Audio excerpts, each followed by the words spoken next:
Selamat datang di Jazz yang ini Jazz ini episode ke 63. Jazz episode ke 63. Luar biasa. Hari ini kita akan bahas Keluaran 25 sampai 26. Memang agak berat ya. Jadi memang pembahasannya luar biasa karena kita sudah mulai bicara mengenai aturan gitu. Jadi aturan pembuatan kemah suci itu sudah mulai dibahas, dan mungkin beberapa orang menganggap ini membosankan, tetapi seharusnya bagi orang Katolik ya ini sangat menarik. Seharusnya bagi orang Katolik ini sangat menarik. Nah, next.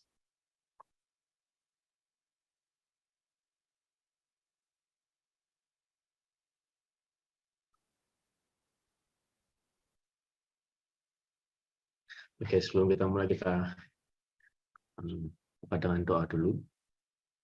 Doa Santo Thomas Aquinas sebelum belajar. Dalam nama Bapa dan Putra dan Roh Kudus. Amin. Ya pencipta yang tak terberikan, dari harta kebijaksanaan-Mu Engkau menunjuk 3 hierarki malaikat, menempatkan mereka di atas surga yang tertinggi dalam rancangan yang menakjubkan, dan menyebarkan dengan indah bagian-bagian yang berada dari alam semesta. Aku berkata, Kau yang sungguh adalah sumber terang dan kebijaksanaan, berkenanlah untuk menuangkan di atas akal budiku sinarmu yang cemerlang, dan hapuskanlah dariku kegelapan ganda, di mana aku dilahirkan, yakni dosa dan kebodohan. Dikau yang membuat fasih lidah bayi-bayi, didiklah lidahku dan tuangkanlah rahmat kebaikanmu di atas bibirku. Anugerahkanlah kepadaku pengertian yang tajam, kapasitas untuk mengingat, metode dan kemudahan dalam belajar penafsiran yang mendalam, dan kefasihan dalam berbicara. Instruksikanlah permulaannya, arahkanlah prosesnya, selesaikanlah akhirnya. Dikau yang sungguh Allah dan sungguh manusia, yang hidup dan berkuasa sepanjang segala masa. Amin.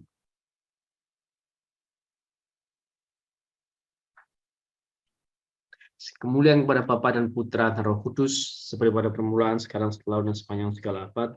Amin. Santo Hieronymus, Santo Agustinus dari Hippo, Santo Gregorius Agung, Santo Ambrosius dari Milan, doakanlah kami. Amin. Dalam nama Bapa dan Putra dan Roh Kudus. Amin. Mari kita baca dulu beberapa kutipan dari Katekismus Gereja Katolik. Artikel mengenai pentradisian wahyu ilahi. Ini teks-teks singkat. Apa yang dipercayakan kepada Kristus kepada para rasul telah diteruskan oleh mereka, yang diilhami oleh Roh Kudus dalam khotbahnya dan secara tertulis kepada semua generasi sampai kepada kedatangan kembali Kristus yang mulia. Tradisi suci dan kitab suci merupakan satu perbendaharaan keramat sabda Allah yang dipercayakan kepada gereja. Di dalamnya gereja yang berziarah memandang Tuhan, sumber segala kekayaannya, seperti dalam sebuah cermin. Demikianlah gereja dalam ajaran hidup serta ibadatnya melestarikan serta meneruskan kepada semua keturunan dirinya, seluruhnya, imannya seutuhnya. Berkat cita rasa iman adikodrati, seluruh umat Allah menerima secara terus-menerus karunia wahyu ilahi, mempelajarinya lebih dalam serta menghayatinya secara makin lengkap. Tugas untuk menjelaskan sabda Allah secara mengikat hanya diserahkan kepada wewenang mengajar gereja, kepada paus dan kepada para uskup yang bersatu dengannya dalam satu paguyuban. Mari kita baca firman Tuhan. Saya akan bacakan dari Keluaran 25 ayat 1 sampai 26 ayat 37. Tentang petunjuk mengenai persembahan khusus, tabut perjanjian, meja roti sajian, kandil, dan kemah suci. Berfirmanlah Tuhan kepada Musa, katakanlah kepada orang Israel supaya mereka memungut bagiku persembahan khusus. Dari setiap orang yang terdorong hatinya haruslah kamu pungut persembahan khusus kepadaku itu. Inilah persembahan khusus yang harus kamu pungut dari mereka: emas, perak, tembaga, kain ungu tua, kain ungu muda, kain kirmizi, lenan halus, bulu kambing, kulit domba jantan yang diwarnai merah, kulit lumba-lumba dan kayu penaga, minyak untuk lampu, rempah-rempah untuk minyak urapan dan untuk ukupan dari wangi-wangian, permata krisopras dan permata tatahan, untuk baju efod, dan untuk tutup dada. Dan mereka harus membuat tempat kudus bagiku, supaya aku akan diam di tengah-tengah mereka. Menurut segala apa yang kutunjukkan kepadamu, sebagai contoh kemah suci dan sebagai contoh segala perabotannya, demikianlah kamu harus membuatnya. Haruslah mereka membuat tabut dari kayu penaga 2,5 hasta panjangnya, 1,5 hasta lebarnya, dan 1,5 hasta tingginya. Haruslah engkau menyalutnya dengan emas murni dari dalam dan dari luar. Engkau harus menyalutnya, dan di atasnya harus kau buat bingkai emas sekelilingnya. Haruslah engkau menuang 4 gelang emas untuk tabut itu, dan pasanglah gelang itu pada keempat penjurunya, yaitu 2 gelang pada rusuknya yang satu dan 2 gelang pada rusuknya yang kedua. Engkau harus membuat kayu pengusung dari kayu penaga dan menyalutnya dengan emas. Haruslah engkau memasukkan kayu pengusung itu ke dalam gelang yang ada pada rusuk tabut itu, supaya dengan itu tabut dapat diangkut. Kayu pengusung itu haruslah tetap tinggal dalam gelang itu, tidak boleh dicabut dari dalamnya. Dalam tabut itu haruslah kau taruh loh hukum yang akan kuberikan kepadamu. Juga engkau harus membuat tutup pendamaian dari emas murni, 2,5 hasta panjangnya dan 1,5 hasta lebarnya. Dan haruslah kau buat 2 kerub dari emas, kau buatlah itu dari emas tempaan pada kedua ujung tutup pendamaian itu. Buatlah 1 kerub pada ujung sebelah sini dan 1 kerub pada ujung sebelah sana. Seirat dengan tutup pendamaian itu, kamu buatlah kerub itu di atas kedua ujungnya. Kerub-kerub itu harus mengembangkan kedua sayapnya ke atas, sedang sayapnya menudungi tutup pendamaian itu dan mukanya menghadap kepada masing-masing. Kepada tutup pendamaian itu haruslah menghadap muka kerub-kerub itu. Haruslah kau letakkan tutup pendamaian itu di atas tabut, dan dalam tabut itu engkau harus menaruh loh hukum yang akan kuberikan kepadamu. Dan di sanalah aku akan bertemu dengan engkau, dan dari atas tutup pendamaian itu, dari antara kedua kerub yang di atas tabut hukum itu, aku akan berbicara dengan engkau tentang segala sesuatu yang akan kuperintahkan kepadamu untuk disampaikan kepada orang Israel. Lagi haruslah kau membuat meja dari kayu penaga, 2 hasta panjangnya, 1 hasta lebar, dan 1,5 hasta tingginya. Haruslah engkau menyalutnya dengan emas murni dan membuat bingkai emas sekelilingnya. Haruslah engkau membuat sekelilingnya jalur pinggir yang setapak tangan lebarnya, dan kau buatlah bingkai emas sekeliling jalur pinggirnya itu. Haruslah engkau membuat untuk meja itu 4 gelang emas, dan kau pasanglah gelang-gelang itu di tempat penjurunya, pada keempat kakinya. Gelang itu haruslah dekat ke jalur pinggirnya sebagai tempat memasukkan kayu pengusung, supaya meja itu dapat diangkut. Haruslah engkau membuat kayu pengusung itu dari kayu penaga dan menyalutnya dengan emas, dan dengan itulah mereka harus diangkut. Haruslah engkau membuat pinggangnya, cawannya, kendilnya, kendinya, dan pialanya yang dipakai untuk persembahan curahan. Haruslah engkau membuat semua itu dari emas murni. Dan haruslah engkau tetap meletakkan roti sajian di atas meja itu di hadapanku. Haruslah engkau membuat kandil dari emas murni, dari emas tempaan. Harus kandil itu dibuat, baik kakinya, baik batangnya, kelopaknya, dengan tombolnya dan kembangnya. Haruslah seiras dengan kandil itu. 6 cabang harus timbul dari sisinya. 3 cabang kandil itu dari sisi yang satu, dan 3 cabang dari sisi yang lain. 3 kelopak yang berupa bunga, badam pada cabang yang satu dengan tombol dan kembangnya, dan 3 kelopak yang serupa pada cabang yang lain dengan tombol dan kembangnya. Demikianlah juga kau buat 6 cabang yang timbul dari kandil itu. Pada kandil itu sendiri harus ada 4 kelopak berupa bunga badam dengan tombolnya dan kembangnya. Juga harus ada 1 tombol di bawah sepasang cabang yang pertama yang timbul dari kandil itu, dan 1 tombol di bawah yang kedua, dan 1 tombol di bawah yang ketiga. Demikianlah juga kau buat ke-6 cabang yang timbul dari kandil itu. Tombol dan cabang itu harus timbul dari kandil itu, dan semuanya itu haruslah dibuat dari sepotong emas tempaannya murni. Haruslah kau buat pada kandil itu 7 lampu, dan lampu-lampu itu haruslah dipasang ke atas kandil itu sehingga diterangi yang di depannya. Sepitnya dan penadahnya haruslah dari emas murni. Dari 1 talenta emas murni haruslah dibuat kandil itu dengan segala perkakasnya itu. Dan ingatlah bahwa engkau membuat semuanya itu menurut contoh yang telah ditunjukkan kepadamu di atas gunung itu. Kemah suci itu haruslah kau buat dari 10 tenda, dari lenan halus yang dipintal benangnya, dan dari kain ungu tua, kain ungu muda, dan kain kirmizi dengan ada kerubnya. Buatan ahli tenun haruslah kau buat semuanya itu. Panjang tiap-tiap tenda haruslah 28 hasta dan lebar tiap-tiap tenda 4 hasta. Segala tenda itu harus sama ukurannya. 5 dari tenda itu haruslah dirangkap menjadi satu, dan yang 5 lagi juga harus dirangkap menjadi satu. Pada rangkapan yang pertama di tepi satu tenda yang ujung haruslah engkau membuat sosok-sosok kain ungu tua, dan demikian juga di tepi satu tenda yang paling ujung pada rangkapan yang kedua. 50 sosok harus kau buat pada tenda yang satu, dan 50 sosok pada tenda yang di ujung pada rangkapan yang kedua, sehingga sosok-sosok itu tepat berhadapan satu sama lain. Haruslah engkau membuat 50 kaitan emas dan menyambung tenda-tenda kemah suci yang satu dengan yang lain dengan memakai kaitan itu sehingga menjadi satu. Juga haruslah engkau membuat tenda-tenda dari bulu kambing menjadi atap kemah yang menudungi kemah suci. 11 tenda harus kau buat, panjang tiap-tiap tenda harus 30 hasta, dan lebar tiap-tiap tenda 4 hasta. Yang 11 tenda itu harus sama ukurannya. 5 dari tenda itu haruslah kau sambung dengan tersendiri, dan 6 dari tenda itu dengan tersendiri. Dan tenda yang ke-6 haruslah kau lipat 2 di sebelah depan kemah itu. Haruslah engkau membuat 50 sosok pada rangkapan yang pertama di tepi satu tenda yang di ujung, dan 50 sosok di tepi satu tenda pada rangkapan yang kedua. Haruslah engkau membuat 50 kaitan tembaga, dan memasukkan kaitan itu ke dalam sosok-sosok dan menyambung tenda-tenda kemah itu supaya menjadi satu. Mengenai bagian yang berjuntai itu yang berlebih pada tenda kemah itu haruslah setengah dari tenda yang berlebih itu berjuntai di sebelah belakang kemah suci. Sehasta di sebelah sini dan sehasta di sebelah sana pada bagian yang berlebih pada panjang tenda-tenda kemah itu haruslah berjuntai pada sisi-sisi kemah suci di sebelah sini dan sebelah sana untuk menudunginya.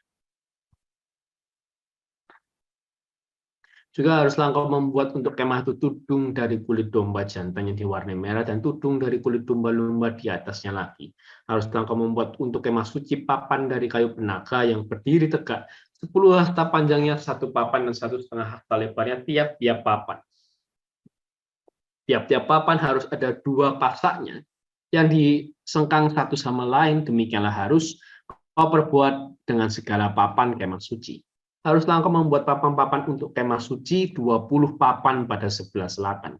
Dan haruslah kau buat 40 alas perak di bawah ke-20 papan itu, 2 alas di bawah 1 papan untuk kedua pasaknya, dan seterusnya 2 alas di bawah setiap papan untuk kedua pasaknya. Juga untuk sisi yang kedua dari kemah suci, pada sebelah utara kau buatlah 20 papan, dengan 40 alas peraknya, 2 alas di bawah 1 papan, dan seterusnya 2 alas di bawah setiap papan. Untuk sisi belakang kemah suci pada sebelah barat haruslah kau buat 6 papan, 2 papan haruslah kau buat untuk sudut kemah suci di sisi belakang. Kedua papan itu haruslah kembar pasaknya di sebelah bawah, dan seperti itu juga kembar pasaknya di sebelah atas. Di dekat gelang yang satu itu demikianlah harus kedua papan itu, haruslah itu merupakan kedua sudutnya. Jadi harus ada 8 papan dengan alas peraknya, 16 alas, 2 alas di bawah 1 papan, dan seterusnya 2 alas di bawah setiap papan. Juga haruslah kau buat kayu lintang dari kayu penaga 5 untuk papan-papan pada sisi yang satu dari kemah suci, 5 kayu lintang untuk papan-papan pada sisi yang kedua dari kemah suci, dan 5 kayu lintang untuk papan-papan pada sisi kemah suci yang merupakan sisi belakangnya pada sebelah barat. Dan kayu lintang yang di tengah papan itu haruslah melintang terus dari ujung ke ujung. Papan-papan itu haruslah kau salut dengan emas, gelang-gelang itu haruslah kau buat dari emas sebagai tempat memasukkan kayu-kayu lintang itu, dan kayu-kayu lintang itu haruslah kau salut dengan emas. Kemudian haruslah kau dirikan kemah suci sesuai dengan rancangan yang telah ditunjukkan kepadamu di atas gunung itu. Haruslah kau buat tabir dari kain ungu tua dan kain ungu muda, kain kirmisi, dan lenan halus. Yang dipintal benangnya haruslah dibuat dengan ada kerubnya, buatan ahli tenun. Haruslah kau menggantungkannya pada 4 tiang dari kayu penaga yang disalut dengan emas, dengan ada kaitannya dari emas berdasarkan 4 alas perak. Haruslah tabir itu kau gantungkan pada kaitan penyambung tenda itu, dan haruslah kau bawa tabut hukum ke sana, ke belakang tabir itu, sehingga tabir itu menjadi pemisah bagimu antara tempat kudus dan tempat maha kudus. Tutup pendamaian itu haruslah kau letakkan di atas tabut hukum di dalam tempat maha kudus. Meja itu haruslah kau taruh depan tabir itu, dan kandil itu berhadapan dengan meja itu pada sisi selatan dari kemah suci, dan meja itu haruslah kau tempatkan pada sisi utara. Juga haruslah kau buat tirai untuk pintu kemah itu dari kain ungu tua, kain ungu muda, kain kirmisi, dan linen halus yang dipintal benangnya, tenunan yang berwarna-warna. Haruslah kau buat 5 tiang dari kayu penaga untuk tirai itu, dan kau salutlah itu dengan emas, dengan ada kaitannya dari emas, dan untuk itu haruslah kau tuang 5 alas dari tembaga. Demikianlah sabda Tuhan, syukur kepada Allah. Nah, ini sedikit video menggambarkan tentang kemah suci ya, supaya lebih tergambar.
Oke, itu dia gambaran bagaimana kemah suci itu bentuknya seperti apa dan dibuatnya seperti apa. Ini bangsa Israel ini masih berada di Gunung Sinai ya, masih berada di kaki Gunung Sinai. Musa masih mendengar firman Tuhan di atas Gunung Sinai. Next. Oke, nah, silakan kita sharing saksian atau mungkin ada yang bertanya, silakan. Boleh tentang perikop malam hari ini, ataupun mungkin mau sharing atau kesaksian yang lainnya juga monggo silakan, atau mungkin bertanya yang lainnya juga silakan.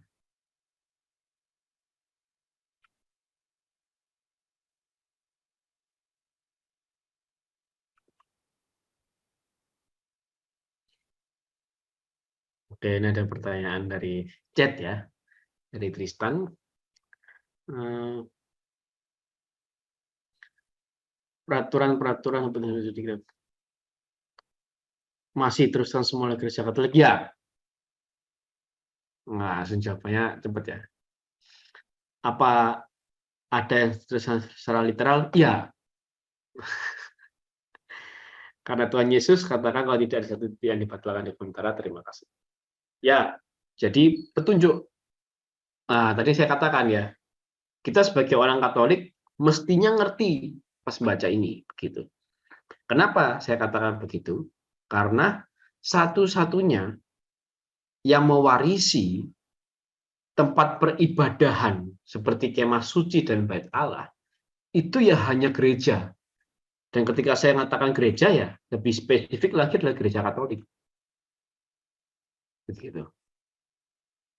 Nah, ini kita yang paling mewariskan, sekalipun memang tidak semuanya, tidak 100%, gitu ya. Tetapi beberapa detail kecil, apalagi sesuatu yang penting ya seperti nanti tabernakel, altar, dan air pembasuhan, seperti ukupan, gitu ya. Terus pemisahan antara pelataran tempat kudus dan Roh Maha Kudus itu gereja masih mewarisi, dan yang paling mewarisi itu adalah gereja. Dan dalam hal ini tentu gereja apostolik ya, gereja Katolik dan gereja-gereja ortodoks, atau gereja Katolik dan gereja Katolik Ritus Timur. Itu yang paling mewarisi, bahkan lebih setia mewarisi ini daripada orang Yahudinya sendiri, daripada agama Yahudinya sendiri zaman sekarang. Begitu. Maka kalau kasarannya nih ya, ini mau alkitabiahan, gereja Katolik tentu jauh alkitabiah mengenai hal ini begitu. Kalau mau alkitabiahan gitu ya kira-kira ya. Kalau sekarang kan ini mana ayatnya gitu ya. Ini kalau gereja Katolik dalam hal ini saya berani jamin tak terkalahkan lah dibandingkan yang lain. Ya, jujur aja. Nanti teman-teman di sini kita akan bahas tentang kemah suci, kemudian di pakaian imam, bahkan mengenai pentahbisan imam. Di kitab imamat nanti kita bahas mengenai tugas-tugas imam, penyucian, pengkudusan, korban, sebagainya macamnya. Itu semua sangat banyak detailnya yang diwariskan oleh gereja Katolik. Maka tadi di awal saya buka bahwa kita sebagai orang Katolik ketika membaca kitab Keluaran dan Imamat mestinya ngerti kita, paling lebih mengerti daripada yang lain begitu kira-kira. Nah, ini suara saya aman, jaringan saya aman ya? Aman. Oke. Nah, begitu kira-kira. Nah, ini apa ya? Jadi diteruskan oleh gereja Katolik ya, banyak yang diteruskan, tapi tentu tidak semua, tidak 100% diteruskan. Dan diteruskan secara literal ya, gitu. Ada juga yang diteruskan secara literal, gitu. Tapi tidak 100%. Beberapa diteruskan secara apa istilahnya? Simbolis, secara simbolis seperti korban, gitu ya. Nanti itu diteruskan secara simbolis, gitu. Nah, ketika Tuhan Yesus mengatakan karena tidak ada satu titik yang dibatalkan di hukum Taurat, nah mengenai ayat ini itu mesti ada penafsiran sendiri, begitu. Karena kata titik di sini juga kan dalam bahasa Yunani adalah iota, nah, itu masih ada penafsirannya sendiri, begitu. Karena pada akhirnya seperti yang sempat saya sampaikan beberapa minggu yang lalu, hukum Taurat ini sangat sebanding dengan hukum modern. Itu hukum Taurat ini sangat sebanding dengan hukum modern. Bahkan hukum Taurat ini menjadi salah satu acuan model, menjadi salah satu referensi utama untuk hukum modern. Contoh di Indonesia, ketika kita mencuri, ketangkaplah kita mencuri, laporkan kita di polisi, masuk ke pengadilan. Setelah di pengadilan divonis kita bersalah, langsung kita menjalani hukuman penjara. Kan begitu. Hukum Taurat kan juga sama. Ketika orang ketahuan mencuri, ketika orang mencuri, ketangkap dia pencurinya, terus diadili, terbukti bersalah, maka dia langsung menjalani hukumnya. Yang mencuri lembu mengganti 4 kali lipat, mencuri kambing mengganti 5 kali lipat, kan begitu hukumnya.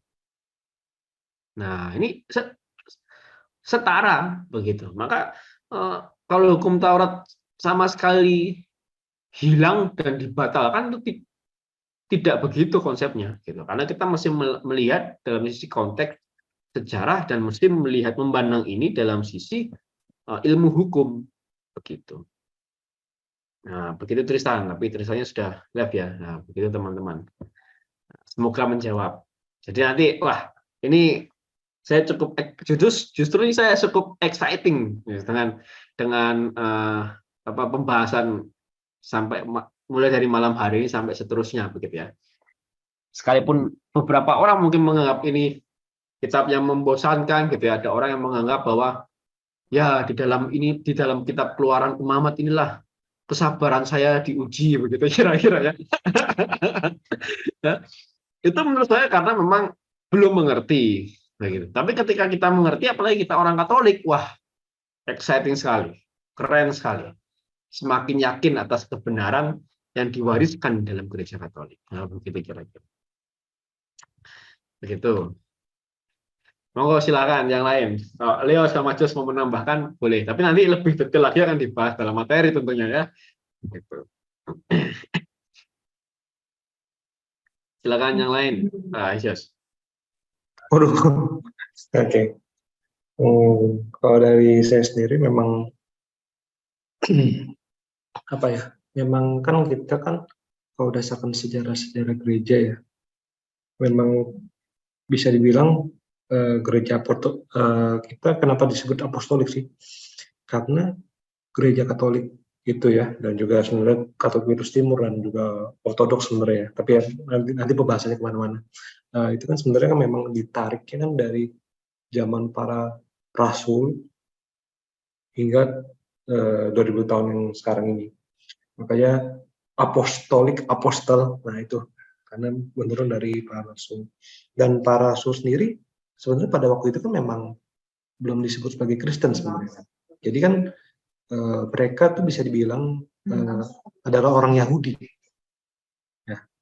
Jadi kita mesti paham bahwa konteks sosiokultural yang pada waktu itu yang mendasari mereka juga itu adalah tradisi-tradisi Yahudi juga, baik yang tertulis di hukum Taurat maupun tradisi yang dikatakan secara oral, ya, secara lisan, tradisi lisan. Makanya kalau kita memang gereja purba itu kan memang dia tuh ada beberapa yang dari perjanjian lama alias kitab Taurat itu yang memang dibawa sampai sekarang ini. Itu sebenarnya. Nanti di bawahnya seperti apa nanti akan ada di dalam materi. Itu aja dari saya untuk sekarang. Mantap. Ayo, silakan. Sikat lagi. Siapa yang mau sharing, mau kesaksian, dan mau bertanya. Ya, saya satu, Mas. Yes, silakan. Dilihat dari bacaan tadi kan semuanya serba dibalut sama emas ya. Tombol ini pakai emas, itu pakai emas. Nggak tahu tadi Mas udah bahas apa enggak, soalnya saya tinggal bentar tadi. Kok jadi kayak mirip ini ya, maksudnya kayak altar gereja kita gitu loh, semuanya serba emas gitu. Apakah itu juga berusaha untuk istilahnya, apakah itu juga warisan dari itu juga dengan warna-warna emas seperti itu, dengan cawan yang warnanya emas juga, terus tabernakel balut sama emas ya, walaupun ada ornamen-ornamen ya, ornamen-ornamen sesuai sama adat sekitar. Kalau di Bali itu kan ada gereja katedral Denpasar itu, dia kalau di luar itu mirip pura, tapi sampai pokoknya sampai kayak batu batanya segala macam, tapi di dalamnya tetap nuansa emasnya itu masih ada gitu, kayak tabernakelnya emas, altarnya juga emas, patung-patung dan lilin, tatakan lilin segala macam itu juga ada emas.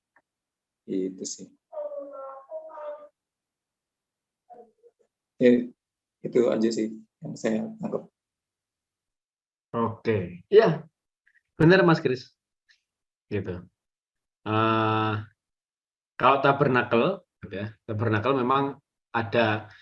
Kalau saya pernah lihat, sepertinya memang ada yang dari kayu seperti itu ya. Tapi memang mayoritas selalu diwarnai dengan emas, gitu. Apalagi cawan, gitu ya. Nah, kalau misal kita, yang contoh sederhana begini aja deh. Memang ketika kita masuk gedung gereja itu lengkap di sana ya, dengan setiap ornamen-ornamen yang ada di sana. Tapi misal katakanlah kita misa yang paling sederhana, misa di rumah gitu misal. Ya, misa di rumah, misa yang paling sederhana. Itu dalam misa yang paling sederhana, ornamen minimal itu pasti disediakan. Pasti harus ada. Misal contoh, altar. Harus ada altar. Lilin, salib, kemudian cawan, gitu kan. Belum pernah saya lihat cawannya diganti sama gelas rumahan, belum pernah. gitu. Mesti dibawa cawan sama dari gereja gitu kan. Jadi pastornya mesti membawa cawan itu gitu. Maka ini artinya ini kan suatu ornamen wajib yang paling minim. Bahkan ornamen wajib yang paling minim ini pun kita bisa melihat di perjanjian lama ini gitu. Kita bisa melihat bagaimana itu diwariskan dari perabot di dalam kemah suci ini. Begitu Mas Kris. Jadi memang benar ketika Mas Kris itu mengatakan, wah ini di dalam kemah suci semua nuansanya emas. Gitu kan, menorah di kandil ya. Kandil atau menorah atau 7 lilin itu tadi, itu emas semua. Tempat roti sajian emas, lalu tabut perjanjian emas, semuanya serba emas. Ya, gereja pasti juga mewarisi itu. Begitu. Ada tambahan mungkin dari Jos atau Leo?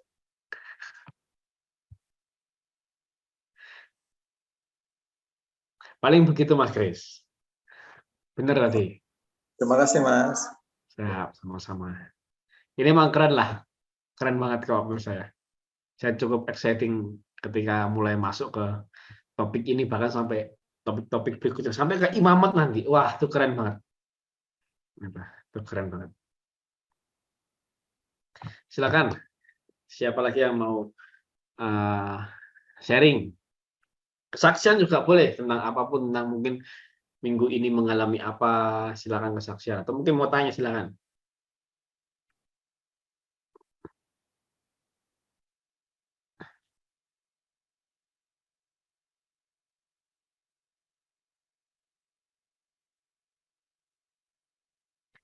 Salah satu yang menarik itu nanti entah mungkin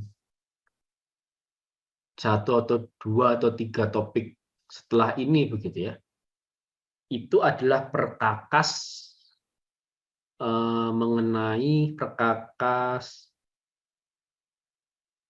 dupa atau ukupan. Dupa atau ukupan.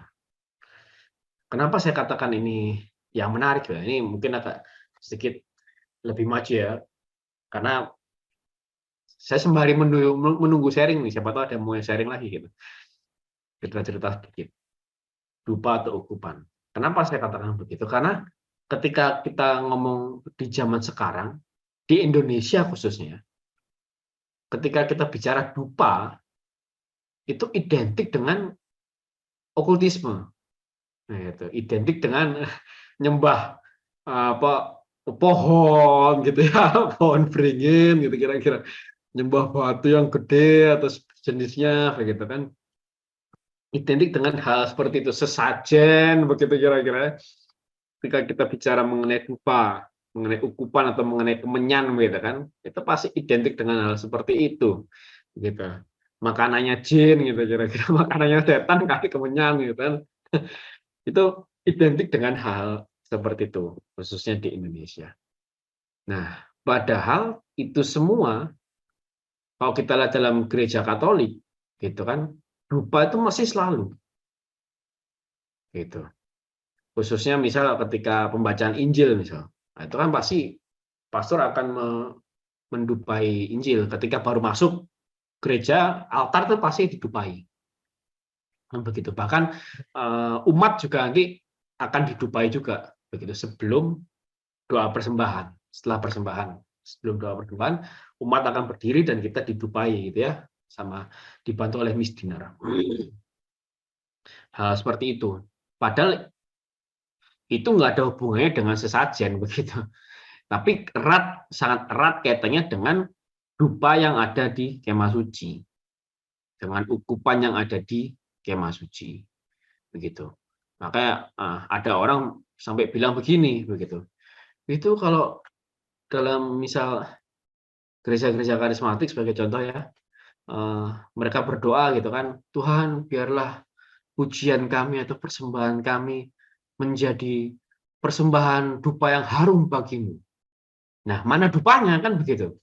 Nah, tapi kalau gereja Katolik, gereja Ortodoks, dupanya jelas ada. Dupanya jelas-jelas ada, secara fisik ada. Jadi bukan hanya sebagai simbol bahwa doa dan pujian yang sampai ke pada surga, tapi secara fisik itu literal ada. Dan itu diwariskan dari kemah suci dan bait Allah. Dan bukan cuma sampai di sana. Ketika Tuhan Yesus didatangi oleh orang-orang Majus, apa yang diberikan? Emas, kemenyan, dan mur. Nah, kan kemenyan dikasih. Kemudian apakah dikatakan di sana Tuhan marah? Itu kan tidak. Gitu. Ketika para orang Majus itu memberikan kemenyan. Nah, itu bentuk penyembahan dan fisiknya ada. Begitu. Kemudian ketika kita buka kitab Wahyu misal, itu ukupan sering disebut di sana. Dupa atau ukupan atau kemenyan itu sering disebut di sana ketika orang menyembah Tuhan. Begitu. Kenapa kok sering disebut di dalam kitab Wahyu? Ya karena gereja para rasul memakai itu dalam penyembahan mereka.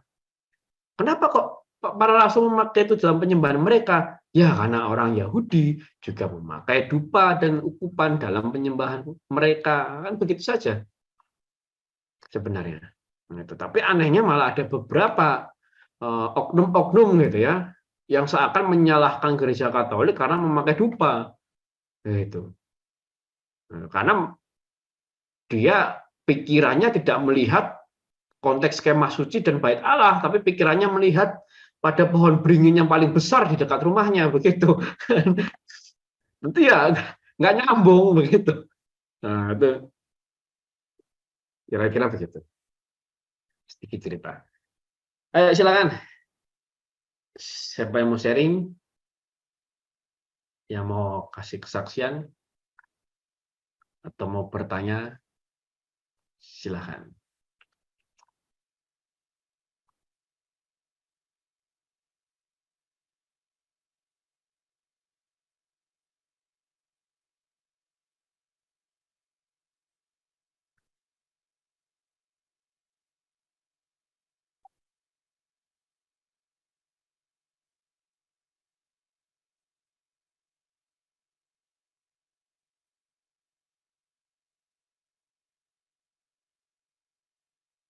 Tidak ada? Oke. Kalau tidak ada, nah, kita lanjutkan dengan materi dulu ya. Nanti kemungkinan di akhir akan ada sesi sharing lagi. Gitu. Silakan kepada Josh dan Leo untuk menyampaikan materi.